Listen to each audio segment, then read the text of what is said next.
Next presenters, Scott Simons and Austin Smith. And I just want to say a few words about both of them. For Austin, whoa, don't ring that too soon, go. Austin holds the distinction of being one of the very few people in Maine to be both a landscape architect and an architect. I think we determined there were two. Yeah, earlier today I was the only, but Paul pointed out another for me. I'm sorry, I burst his bubble. But he also holds the distinction of being the man who can eat an entire sheet cake. He's currently raising six chickens and 3 teenagers, which I sometimes think teenagers are like chickens, but he's doing some great work.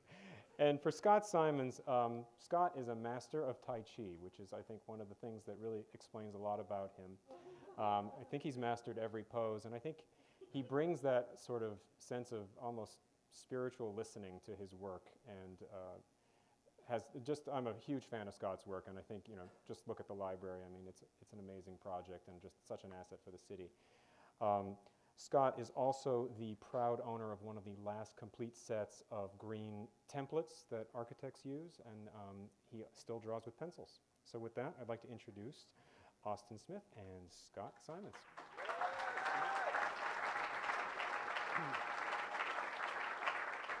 Ready?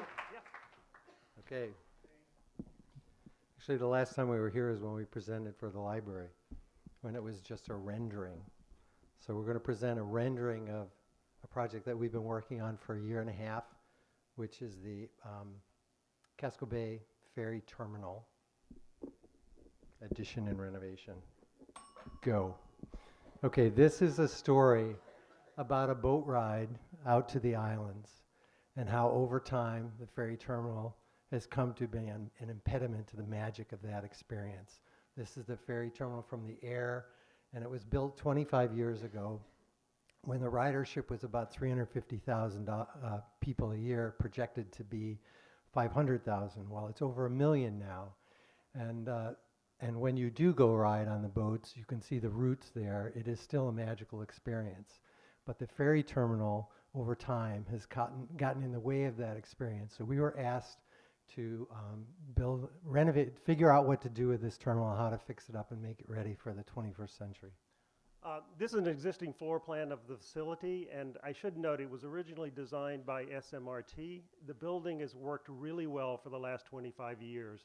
The waiting room is appropriately sized for the number of people it was designed for. Direct connection from the ticket office to the waiting area. But the problem is the boats. The boats were originally docked at gates 1, 2, and 3. They were 65 feet long. And the ridership has doubled, as Scott mentioned, and they've transitioned to a 110-foot boat. And as a result, the boats leave from gates 4 and 5. And people in the waiting room do not have that direct visual connection to their boats at gate 4 and 5.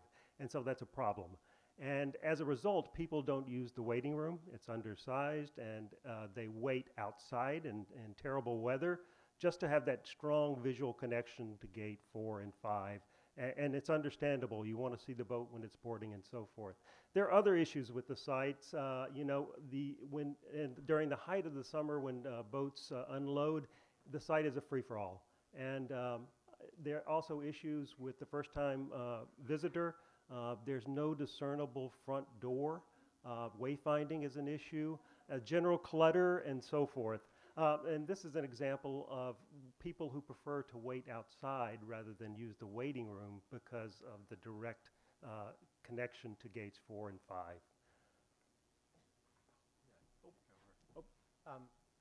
So that's what it looks like when you go to your boat. You can't even see the water on the left there. And this is what you have to walk by. They do a huge freight business there, and the freight is just overflowing outside the building. So when you walk down the side of the building, you have to literally walk almost through the freight to get to your boat. So what we're trying to do is to bring back the magic. And what you see, I think the next slide is going to show you what you see when you come in from the boat. That is your arrival experience at the ferry terminal. So you've just come through the islands, this magical experience of being on the boat.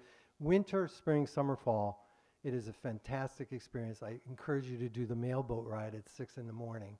It's an incredible experience. That's what you see when you look out to the water. I can only see a little bit of water.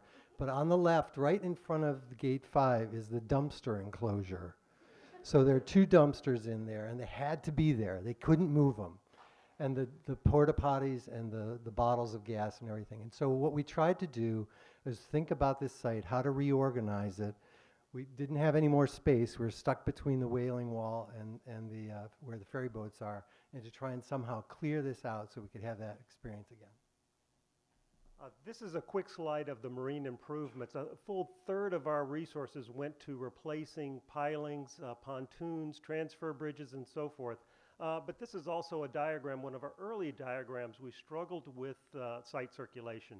It's not only passengers, but it's freight arrival and also the passenger traffic, passenger vehicles, and unloading all the freight that is bound for the island. So this was an early diagram trying to come to terms with that. And what our original solution was to actually shift the center of gravity. As I mentioned, a majority of the riders now depart from gate 4 and 5. So what we did was shift the waiting room closer to gates 4 and 5. So people always had that direct visual connection. And in addition to shifting the waiting room, we did a master plan of the entire site to come to grips with the overall site circulation. We repurposed the existing terminal to handle those practical day-to-day functions, staff spaces, crew quarters, and so forth. But the big idea here was to establish a new waiting room with a greater sense of transparency.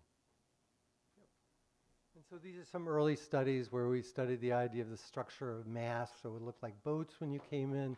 And ultimately, we decided to make we didn't have much money. So the list was a $6 million list, and we had $3 million. And we decided to just make one big room with a big broad roof overhang. So the inside and the outside would be integrated, contiguous. In the summer, you could throw open the walls. You'd have a broad overhang to shield the sun and the rain. And you could basically be right out at the end of the pier, right with the boats right next to you and the water right in front of you. So this shows you an early study of what it would look like as you're coming off the boat towards the water. You see the benches outside where you can wade and the benches inside, and the transparency. So as you come from Commercial Street, you start to feel it gets bigger as you go towards the water. Here you can see we designed with these pivoting doors, so the wall in the summer opens up like that and just disappears, and the inside and the outside literally become one. And I think right after this will be Michael Lewis's rendering, which we love his renderings. And there it is, and it shows you the experience, what it would be like with the new facility. So there's a 12-foot cantilevered overhang there, thanks to Becker Structural Engineers for helping us figure that out. And you see the inside and the outside are one, and you can just flow through this space, and you have a direct connection with the boats and a direct connection with the water again, and hopefully restore the magic of the experience for everyone that rides the ferries.